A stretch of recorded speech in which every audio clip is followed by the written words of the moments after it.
Assalamualaikum warahmatullahi wabarakatuh. Perkenalkan, saya Inayatul Laili MPD, merupakan dosen Pendidikan Pancasila dan Kewarganegaraan atau PPKN di Universitas PGRI Wiranegara Pasuruan. Pada kesempatan kali ini saya ingin menyampaikan terkait mata kuliah saya, yaitu mata kuliah Filsafat Politik dengan kode mata kuliah PPKN 03. Dan bobot SKS-nya yaitu 2 SKS. Mata kuliah ini ditempuh oleh mahasiswa pada semester 4, dilaksanakan dalam 16 kali pertemuan, di mana 14 kali pertemuan dilakukan secara tatap muka atau luring, dan 2 pertemuan lainnya dilakukan untuk melakukan penilaian sumatif melalui UTS dan juga UAS. Materi dalam mata kuliah filsafat politik ini terdiri dari konsep filsafat politik, keadaan alamiah, kontrak sosial, justifikasi politik, teori kebebasan liberalisme, dan juga teori keadilan feminisme. Untuk CPL sendiri, CPL terdiri dari 4, yaitu CPL 1, CPL 2, CPL 3, CPL 4 yang sesuai dengan RPS yang telah divalidasi oleh gugus kendali mutu dan juga pihak yang berwenang di Universitas PGRI Wiranegara. Sedangkan untuk CPMK sendiri ada 5, yaitu yang pertama yaitu mahasiswa mampu untuk menjelaskan terkait dengan konsep dari filsafat politik. Kemudian CPMK kedua yaitu mahasiswa mampu untuk menjelaskan terkait dengan keadaan alamiah. Kemudian CPMK ketiga yaitu mahasiswa mampu untuk menjelaskan terkait dengan kontrak sosial, dan CPMK keempat mahasiswa mampu untuk menjelaskan serta menganalisis terkait dengan justifikasi politik. CPMK kelima yaitu mahasiswa mampu untuk menganalisis implementasi terkait dengan teori kebebasan liberalisme. Dan CPMK ke-6 yaitu mahasiswa mampu untuk menjelaskan dan menganalisis terkait implementasi dalam teori keadilan feminisme. Dalam pembelajaran kali ini saya mengutamakan 3 komponen utama. Yang pertama adalah delivery, interaksi, dan juga assessment. Delivery saya lakukan untuk memberikan RPS kepada mahasiswa beserta dengan kontrak kuliah yang akan dijalankan selama 1 semester ke depan. Adapun media pembelajaran yang seringkali saya gunakan di dalam mata kuliah ini meliputi YouTube, PowerPoint, Canva, dan juga analisis berita, kasus yang ada dan sedang banyak diperbincangkan oleh masyarakat saat ini. Kemudian untuk interaksi saya menggunakan komunikasi 2 arah yang biasanya saya selalu gunakan dengan cara tanya jawab, diskusi aktif, refleksi, dan juga analisis kasus. Kemudian untuk asesmen saya menggunakan asesmen formatif, di mana asesmen formatif ini saya melakukan penilaian melalui penugasan baik itu secara individu ataupun kelompok. Kemudian melakukan penilaian juga terkait dengan sikap mahasiswa dan juga keterampilan atau skill dari mahasiswa tersebut.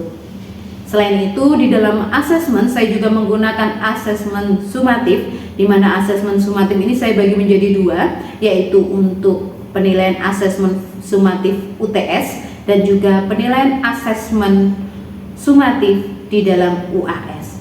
Metode pembelajaran yang saya gunakan di dalam mata kuliah ini adalah experiential learning dengan mengedepankan interaksi aktif, presentasi aktif, diskusi aktif, dan juga komunikasi 2 arah bersama dengan mahasiswa. Tujuannya adalah untuk membangun critical thinking. Untuk sumber referensi yang saya gunakan, saya menggunakan sumber referensi yang tidak lebih dari 10 tahun ke belakang. Adapun sumber referensi yang biasa saya gunakan terdiri dari buku, jurnal, artikel, ataupun berita-berita yang saat ini sedang banyak sekali diperbincangkan.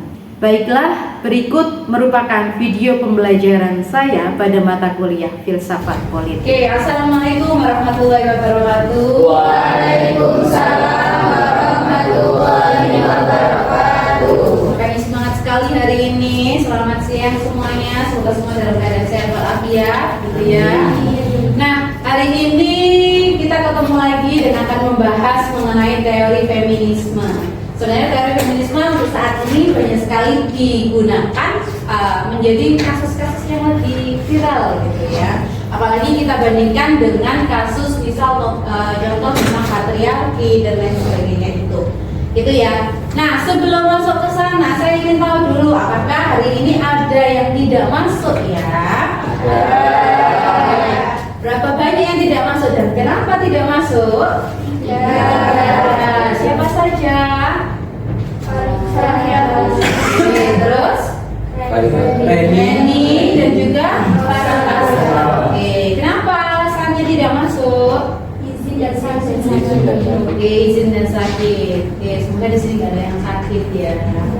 Oke, nah sebelum kita masuk terlalu jauh dengan materi hari ini, capaian pembelajaran kita hari ini adalah CPL-nya yang sesuai adalah yang pertama yaitu menghargai keanekaragaman budaya dan yang pasti yang keempat itu mampu menerapkan pemikiran logis, kritis dan juga sistematis.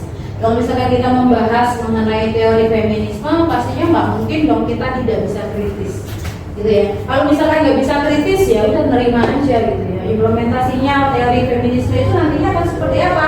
Nggak tahu, gitu ya. Nah, kemudian selain capaian pembelajaran lulusan nantinya, di dalam materi kali ini saya juga ingin menyampaikan terkait dengan capaian pembelajaran mata kuliah. Jadi di setiap mata kuliah kita pasti akan punya yang namanya CPMK. Khusus pada materi ini, ya, kita lebih berfokus kepada capaian pembelajaran mata kuliah di poin yang ke-6, yaitu mahasiswa nantinya mampu untuk memahami teori keadilan dan juga kebebasan feminisme. Jadi nanti di akhir akan saya tanyakan terkait dengan apa sih sebenarnya teori feminisme itu, gitu ya. Oke, nah sebelum masuk ke dalam konsepnya, kayaknya kita perlu sedikit untuk membahas terkait ini. Ini yang perlu kita tanamkan terlebih dahulu, gitu ya. Bahwasannya di sini coba di atas itu feminisme untuk kebebasan dan kesetaraan.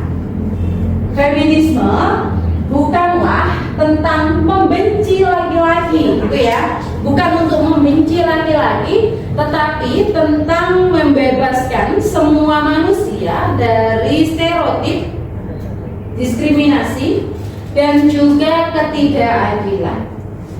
Ya, jadi kalau buat player seperti ini ya. Nah, tuh yang di tengah coba dipahami. Setara bukan berarti sama, tapi adil di dalam hak pilih dan juga bersuara. Tuh ya. Nah, sehingga perlu digarisbawahi bahwa hari ini walaupun kita membahas tentang teori feminisme, bukan berarti bahwa wah, Bu Ina berarti nantinya akan membela kaum wanita saja gitu. Enggak ya. Bukan seperti itu, karena slogannya adalah bukan untuk menjadi laki-laki, tetapi menuntut adanya kesetaraan di dalam berbagai bidang, gitu ya. Oke, kita masuk ke dalam konsepnya yang pertama, yaitu apa sih sebenarnya feminisme? Kalau di sini dikatakan bahwasanya dia adalah salah satu kelompok yang beranggotakan kaum perempuan. Kalau dibandingkan dengan konsep ini, ada yang tahu nggak sebenarnya feminisme itu apa sih? Atau selama ini mungkin sampai pernah dengar apa sebenarnya feminisme itu? Yo, ada yang tahu nggak feminisme itu apa? Feminisme itu kayak sifat lebih kewanitaan. Oke, sifat kewanitaan. Kalau dari versi laki-laki, feminisme apa? Feminim, benar. Oke, silakan Mas Samsul. Gerakan untuk menuntut haknya perempuan. Oke, gerakan untuk menuntut haknya perempuan. Oke, nah berarti kalau misalkan seperti itu bisa kita garis bawahi bahwasanya teori feminisme ini digunakan untuk menuntut hak tadi ya, hak perempuan agar setara. Atau mungkin saya pernah dengar kata feminim, feminim, gitu ya. Mungkin di benak sampean mengatakan bahwa wah, berarti cewek sekali, gitu ya. Nggak boleh yang kurang, gitu ya, sehingga harus feminim, gitu ya. Nah kalau misalkan kita lihat dari tujuannya, tujuan dari feminisme ini adalah untuk persamaan hak antara kaum wanita dan juga laki-laki. Persamaan haknya dalam bidang apa saja? Politik. Politiknya sama, wanita juga boleh untuk dipilih. Wanita juga boleh untuk memilih. Contohnya seperti apa? Ada kok bupati yang perempuan, ada kok gubernur yang perempuan. Siapa gubernur perempuan kita? Satu contoh ya kan. Bahkan di Indonesia kalau misalkan kita bandingkan dengan situasi di Indonesia, ada kok presiden perempuan. Ibu Megawati Soekarno Putri. Beliau satu-satunya ya berarti ya perempuan di Indonesia yang menjadi presiden. Nah ini di dalam bidang politik, memilih dan juga dipilih. Sama juga boleh memilih ketika ada partai politik coblosan tuh loh biasanya pemilu ya kan, melakukan pemilihan. Kemudian kalau di bidang ekonomi seperti apa persamaannya? Contoh, wanita itu juga boleh untuk bekerja, wanita juga boleh untuk berdagang, tidak hanya laki-laki saja, itu ya. Nah, contohnya di mana Bu Ina? Kalau di Pasuruan, kebetulan kita kan saat ini tinggalnya di Pasuruan, gitu ya. Jadi apa ya? Kasus yang bisa kita angkat adalah kasus-kasus di daerah Pasuruan, seperti itu ya. Coba kita lihat kasus-kasus di lingkungan pabrik-pabrik di sekitar kita, dunia industri di sekitar kita. Coba dilihat di pabrik itu ada nggak yang laki-laki semua atau perempuan semua? Kebanyakan adalah campur gitu ya, perempuan giat. Gitu ya. Mengapa demikian? Karena ini juga menjunjung tinggi yang namanya kesetaraan hak di dalam bidang ekonomi. Coba sampai lihat, pernah nggak ke pasar tradisional? Siapa yang jual-jual itu loh? Bagian jual yang pedagangnya perempuan. Ada nggak yang laki-laki? Ya kan? Nah ini yang disebut sebagai kesetaraan hak di dalam bidang ekonomi. Kemudian kalau yang di dalam bidang pendidikan seperti apa? Kalau kita lihat flashback sejarah sebelumnya gitu ya, pendidikan kita dulu diskriminasi terhadap perempuan itu sangat-sangat tinggi. Dahulu yang boleh sekolah itu siapa? Laki-laki atau dari bangsawan gitu ya. Sehingga orang biasa, misal sampai lahir dari orang biasa, bukan dari golongan bangsawan, kemudian sampai gendernya perempuan, pasti akan mendapatkan diskriminasi yang sangat parah di dalam dunia pendidikan gitu ya. Sehingga zaman dulu nggak boleh tuh sekolah, apalagi ketika zaman penjajahan Belanda. Nah, kalau misalkan kita bandingkan dengan era saat ini, coba dilihat sekarang perempuan laki-laki semuanya sudah bisa kuliah, sudah bisa sekolah sampai tinggi, bahkan profesor pun sekarang tidak hanya laki-laki. Ya kan ada profesor perempuan gitu ya. Nah ini merupakan kesetaraan di dalam jenjang pendidikan dan bidang-bidang segala lini di dalam kehidupan yang lainnya juga ya. Sosial, perlakuan, kalau memperlakukan anak laki-laki sama anak perempuan nggak boleh ada yang dispesialkan gitu ya. Bisa melakukan pelayanan kesehatan di rumah sakit misal, kalau yang laki-laki akan diutamakan gitu ya, kalau yang perempuan tidak diutamakan, tidak boleh seperti itu ya. Makanya feminisme ini memang diperuntukkan bagi kita agar semuanya itu setara, memperlakukan manusia itu ya sesuai dengan hak dan martabatnya sebagai manusia, bukan berdasarkan atas gendernya gitu ya. Oke, kemudian nah feminisme itu pertama kali juga munculnya karena apa sih? Yang pertama yaitu berawal dari teori liberal yang kemudian diimplementasikan di Inggris. Teori liberal itu munculnya seperti yang sebelumnya kita pernah bahas, adalah karena kebebasan masyarakat yang dikekang oleh pemerintahan. Tidak boleh melakukan politik, misal tidak boleh memilih, tidak boleh dipilih, harus ditentukan siapa nanti misal perdana menterinya, presidennya gitu ya, nggak boleh. Kemudian juga pada zaman itu kalau misalkan kita lihat poinnya di sampingnya, 3 golongan yang paling mendapatkan diskriminasi paling besar di Amerika Serikat pada tahun itu, yang pertama adalah kaum muda, wanita, dan juga imigran. Mereka ini tidak pernah boleh mendapatkan hak politik, bahkan hak untuk memilih kehidupan mereka sendiri itu nggak boleh. Gitu ya. Contoh misal mau beli rumah, ada nggak boleh.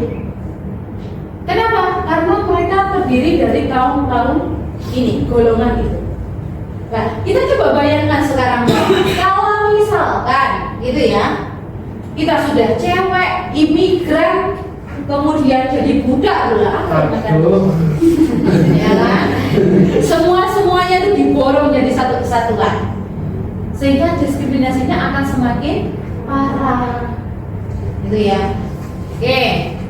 Kemudian selanjutnya adalah di dalam teori liberal memberikan kebebasan secara politik kepada warga negaranya. Di mana tadi yang seperti saya jelaskan kalau di Indonesia boleh memilih dipilih gitu ya. Nah, ketika pada zaman itu di Inggris, di Amerika pun juga demikian. Wanita boleh menjabat. Kan akhirnya perdana menteri perempuan gitu ya.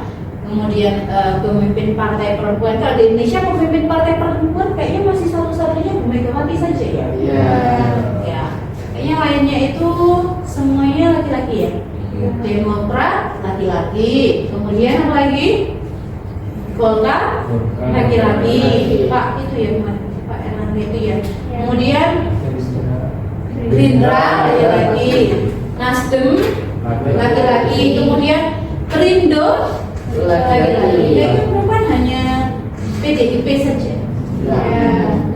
Jadi kita bersyukur bahwasanya di dalam kehidupan politik di Indonesia kita sudah pernah diwakili oleh perempuan untuk menjadi seorang pemimpin, gitu ya. Kalau gubernur kok banyak kalau gubernur perempuan, ya kan? Salah satunya ya di Jawa Timur itu sendiri, kita ya di Jawa Timur saat ini Ibu Khofifah, kemudian Ibu Sherly, ya, itu juga perempuan, gitu ya. Satu lagi yang perempuan ya. Sepertinya masih itu yang saya tahu. Ya, selebihnya kayaknya kebanyakan adalah laki-laki. Contoh di Jawa Tengah, laki-laki, ya kan? DIY, laki-laki. DKI, laki-laki, gitu ya. Kemudian kayaknya memang lebih banyak laki-laki, gitu ya. Nah, sehingga kaum feminisme ini akhirnya merasakan ketidakadilan. Nah, orang-orang yang merasakan ketidakadilan ini tadi, diskriminasi itu perempuan akhirnya mengumpul jadi satu, membuat suatu organisasi. Ya, organisasinya untuk apa? Memperjuangkan hak. Ya. Kemudian selanjutnya adalah, bentuk diskriminasi terhadap wanita. Yang pertama adalah wanita tidak boleh memberikan hak politiknya. Tak boleh sudah di rumah aja. Kamu nggak akan mengerti politik apapun, gitu akhirnya ya. Kemudian yang selanjutnya adalah gaji antara pekerja laki-laki dan perempuan memiliki perbedaan yang cukup jauh. Contoh, sampean perempuan dan laki-laki kerja misal 8 jam, tapi gaji yang si laki-laki ini adalah 3 juta, sedangkan gaji yang si perempuan ini hanyalah 1,5 juta. Kira-kira kalau seperti itu apa? Padahal jam kerjanya sama, gitu ya. Sehingga tujuan dari teori feminisme itu sebenarnya, kalau porsi kerjanya sama, maka hak yang diberikan juga harusnya sama, gitu ya. Kemudian selanjutnya adalah tentang apa hal jelek yang terjadi ketika munculnya feminisme ini.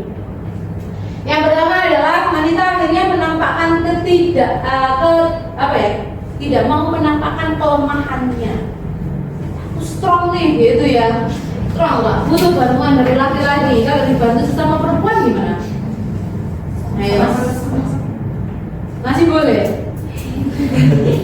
Padahal belum tentu perempuan itu bisa mengerjakan semua hal itu sendiri.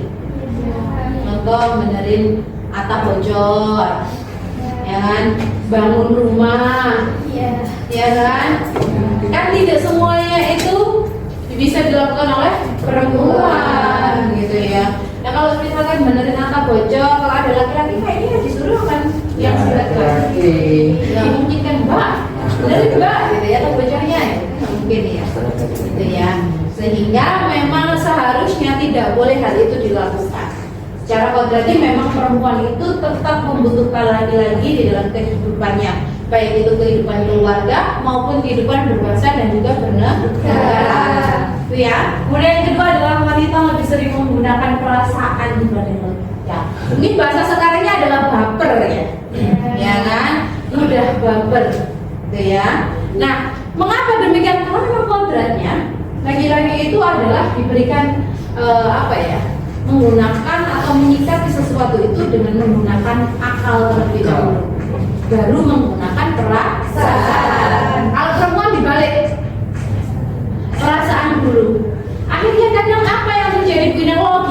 nggak jalan. Benar ya? Iya. Makanya ya banyak sekali menjadi korban itu kan perempuan ya. Kenapa? Baper duluan soalnya. Itu ya. Kemudian ketiga adalah wanita merasa bisa hidup sendiri dan tanpa bantuan laki-laki. Kira-kira bisa? Kalau misalkan dalam suatu negara gitu ya, generasinya gimana kalau tanpa ada laki-laki? Ayo, ya kan? Misal perempuan kan ada yang usianya 50, 40, 30, 10 gitu ya. Ada yang baru lahir juga perempuan. Iya, tapi kalau misalkan semuanya akhirnya sudah waktunya misal meninggal semua tanpa adanya laki-laki, kira-kira bisa nggak regenerasi? Iya. Ya, sehingga memang harus membutuhkan bantuan dari laki-laki itu ya. Nah, kalau laki-laki tenang saja gitu ya. Kemudian yang keempat adalah wanita menganggap bisa bekerja di semua bidang, padahal enggak ya, kayak tadi yang saya sebutkan ya. Contoh membangun rumah. Kalaupun wanita bisa jadi kuli, paling ngangkat-ngangkat yang jauh lebih ringan. Tapi Bu Ina, saya pernah tahu Bu Ina ada perempuan yang bisa ganti ban truk. Jadi ya tahu nggak ban truk tuh? Misalnya seperti itu, ada yang bisa. Iya. Tapi kalau sampai coba hitung 1 dari 10, paling sampai cuma ketemu 1. Iya. Ya kan? Sehingga memang tidak semuanya bisa dilakukan. Itu ya, ada batasan-batasan. Kenapa? Karena wanita itu tenaganya tidak sebesar laki-laki. Ya, masa ototnya tidak sebesar lagi, sehingga harus melakukan kolaborasi.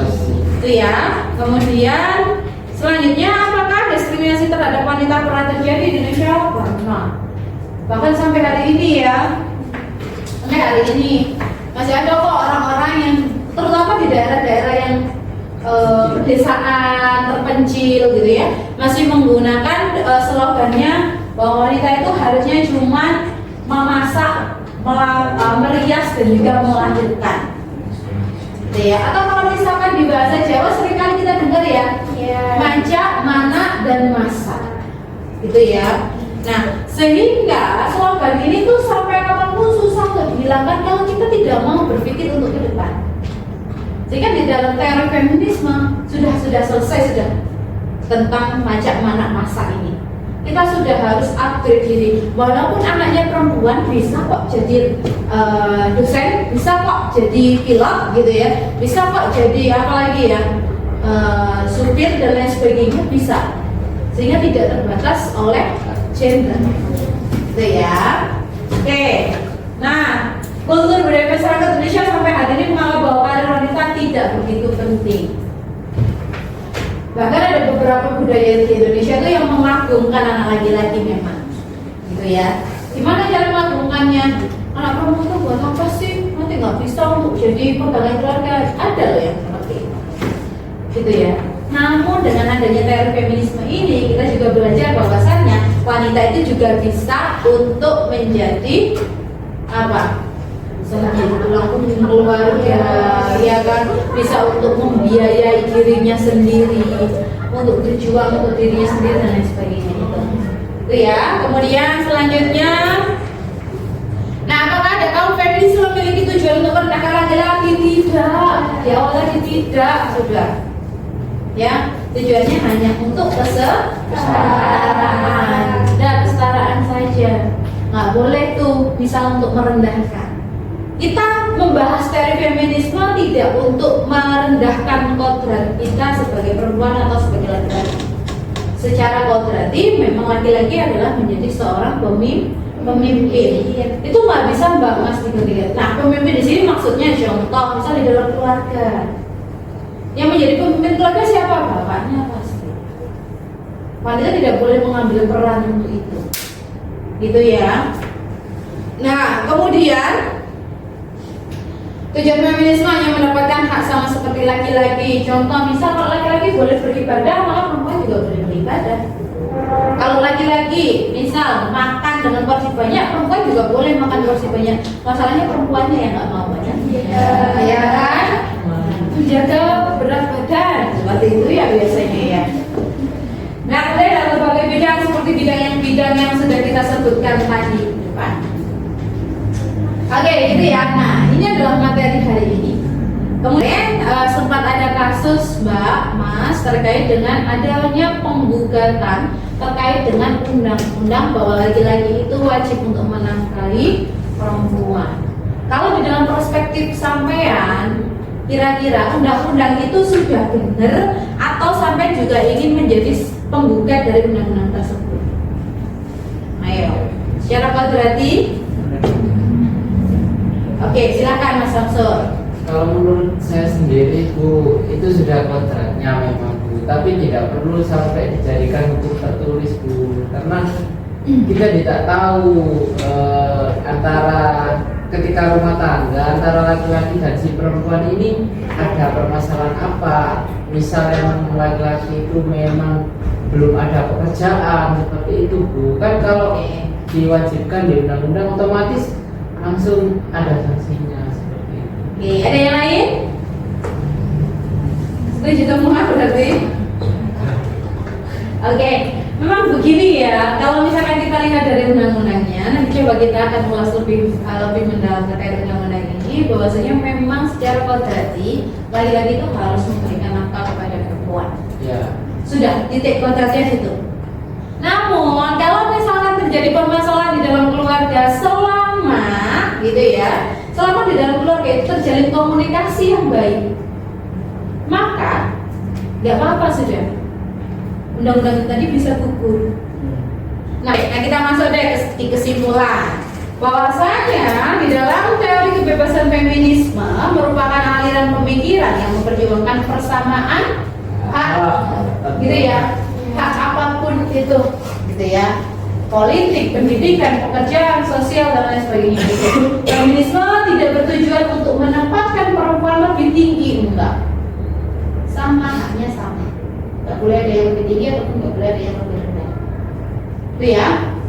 Sebaliknya, feminisme juga berupaya untuk keadilan gender melalui pemberian kesempatan hak perlakuan setara bagi setiap individu tanpa memandang jenis kelamin. Itu ya. Oke. Nah, sampai sini mungkin ada yang ingin ditanyakan terkait dengan kebebasan feminisme ini. Semoga apa yang sudah kita bahas ini bisa menjadi pengalaman kita untuk ke depan, diimplementasikan di kehidupan bermasyarakat kita, gitu ya. Sehingga kita tidak lagi memandang bahwa anak perempuan itu nggak memiliki value atau nggak memiliki nilai, gitu ya. Semoga itu sudah tidak akan pernah terjadi kembali. Itu ya. Nah, terkait penugasan yang kemarin, maka saya berikan tugas untuk persiapan UAS ke depan terkait dengan kemarin kita sudah membahas UASnya adalah tentang artikel ilmiah, gitu ya. Nah, kalau minggu kemarin masih ada laporan terkait dengan bahwa ada Bu yang belum loi belum turun nih Bu, gitu ya. Kalau sekarang gimana? Sudah semua. Berapa kelompok kemarin? 4 ya? 4 kelompok, 4-4-nya sudah semua. Nah, ini sudah dilakukan di upload di Google Drive. Oke, nanti akan saya cek ya terkait dengan penugasan. Oke, mungkin itu saja untuk pertemuan kita hari ini. Saya akan akhiri. Kita akan bertemu lagi di pertemuan yang akan datang. Jika ada pertanyaan, kita bisa diskusikan bersama. Dan semoga hari ini apapun yang kita bicarakan bisa bermanfaat. Saya akhiri. Selamat siang. Wassalamualaikum warahmatullahi wabarakatuh. Waalaikumsalam.